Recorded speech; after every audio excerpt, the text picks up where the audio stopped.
Alright, magandang araw po sa ating lahat muli, mga kababayan. Ano po? At ngayon po ay Sabado. Medyo pagkukwentuhan lang natin itong kay Senator Amy Marcos. Yan, tinawag ko na siyang Marcos ha.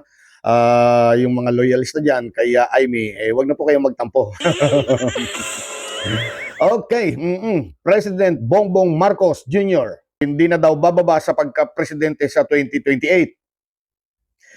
Ito po ba ay tanong, ito po ba ay isang good news o ito po ba ay isang malaking fake news?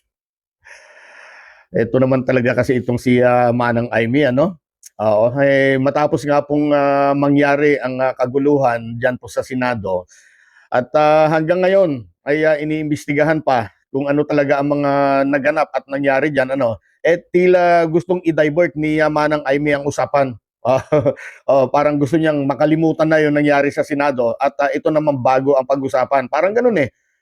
Marami kasi sa ating mga kababayan, mga constitutional expert, mga dating senador, mga kasalukuyang senador, at sila po ay mula sa minorya. No? Marami pang iba. Aba, talagang nagtaas po ng kilay. At hindi po naniniwala sa mga nangyaring pag-atake daw po o kaya yung we are under attack na sinabi po ng mga senador na ito nung nangyari po yung putukan diyan po sa Senado, ano, iyakan, live stream ng mga mayoryang senador. Sunod ang all smile photo naman. Yun naman bumawi naman sila sa bandang huli, ano. All smile photo, masarap na salo-salo. Yeah. Ewan ko, dinner yata yun eh. Dinner after seeds, yeah. At nung mawala na po yung usok sa putukan, ano, eto naman ang nangyari. Bato, biglang naglaho, kasabay po ng usok. Ngayon, nung lumabas na po yung video footage, ayun, huling-huli itong si Padilla, kitang-kita. Sabay sila ni Senator Bato de la Rosa na lumabas ng Senado at sakay po ng puting Fortuner. Di ba? Nakita naman po natin sa video yan. At hindi naman po itinanggi ni Robin Hood yan na sa kanya nga talaga yung nasabing puting Fortuner. At ngayon, todo palusot na itong si Padilla. Paano daw sila tataka samantalang napakaraming pulis daw sa loob at labas ng Senado? Katwiran ba yan? Hindi ba? Tapos wala naman daw humarang sa kanila. Sinabi pa na very relax nga lang daw silang lumabas ng Senado eh. Naka-relax pa eh. Ibig sabihin, wala silang kakaba-kaba. Kasi nga daw, wala naman daw local court warrant. Yan naman ang pinagpipilitan nitong mga Duterte senators. Pero mga kababayan, sa tingin nyo ba, relax na relax itong si Robin Hood Padilla at saka si Bato nung sila po ay lumabas ng Senado? Doon sa video, bakit magmamadali? Bakit parang may humahabol na naman sa kanila? Yan ang eksena nakita natin doon sa video doon sa CCTV. At ang masaklap, hindi yata alam nitong si Senator Padilla ang mga consequences sa ginawa niya, no? At duda nga ako Oo, duda ako. Baka ginawa lang nitong si Padilla yan para mapatunayan na magaling siya. Hindi lang sa pagiging artista. Artistang bida ha. Kundi pati doon sa Senado, talagang ginawa niya sa totoong buhay na siya ay isang bida. Hindi lang bilang artista. Obstruction of justice, yan ang kakaharapin mo, Senator Robin Padilla. At mabigat pa, may naging pahayag si Secretary Vida ng DOJ na sino man daw tumulong o nakisama sa pagtakas nitong si Bato ay may pananagutan hindi lamang po sa mata ng batas sa Pilipinas, kundi pati daw po sa batas ng ICC. Nako po. Pati si Padilla nangangamoy ICC na rin ba? Sige. Kung talagang may pagkakasala at pananagutan itong si Senator Padilla, di aksyonan nyo na po kaagad, sir. Para magsama-sama na mga ito doon po sa dahig. Para mangyari na po yung tinatawag nilang walang iwanan. Total, si Padilla naman po, pag sinunog mo daw, mangangamoy Duterte pa rin. At dahil nga po nabuking na ang ginawang drama ng mga senador na yan sa mayorya, itong si Manang Amy, gustong pawiin ang mainit na usapin yan. At dito, naglabas po ng panibagong usapin para lang mapagtakpan ang mga nangyayaring yan or nangyari yan sa Senado. Para sa akin, parang ganun ang target o tumbok ni Senator Amy. Di ba? Kaya ito ngayon ang gustong pag-usapan ni Senator Amy.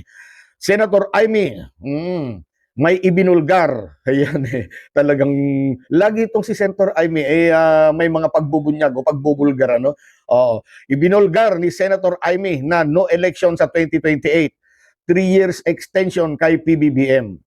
Yan daw po ay niluluto ng administrasyon. Nako, talaga naman ano. Sinundan pa nito ni sino ba ito yung babaeng DDS si Guanzon. Oo, ang sabi naman ni Guanzon ay extension of term daw via Constitutional Assembly is on the table. Yeah. Ay, nako talaga itong mga ito, hindi na nawalan ng issue.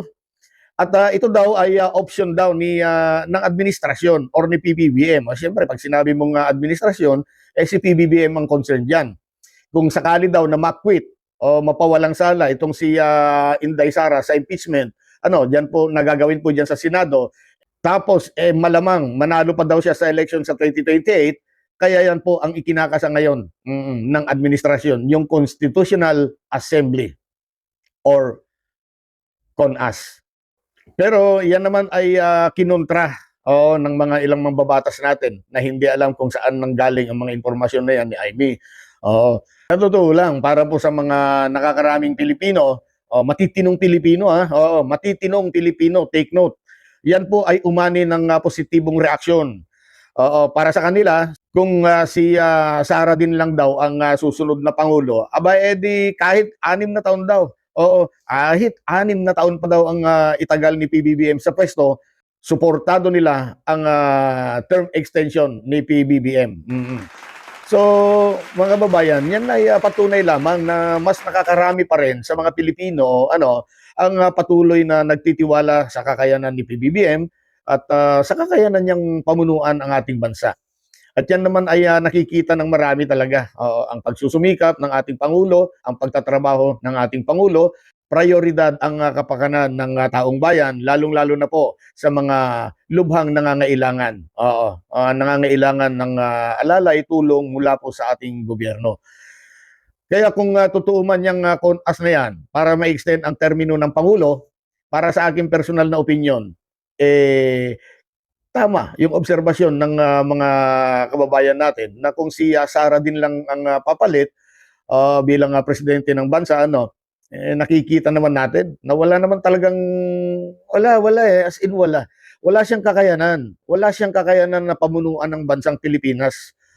Kaya kung ako po ang tatanungin, gaya ng sabi ko kanina, personal na opinion ko, ako po ay 100% sang-ayon.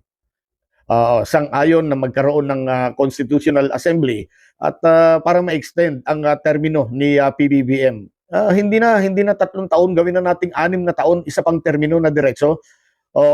Para may pagpatuloy ang mga magagandang programa, mga proyekto na nasimulan na baka hindi po matapos hanggang 2028, di napakaganda na ipagpatuloy lahat ang mga yan.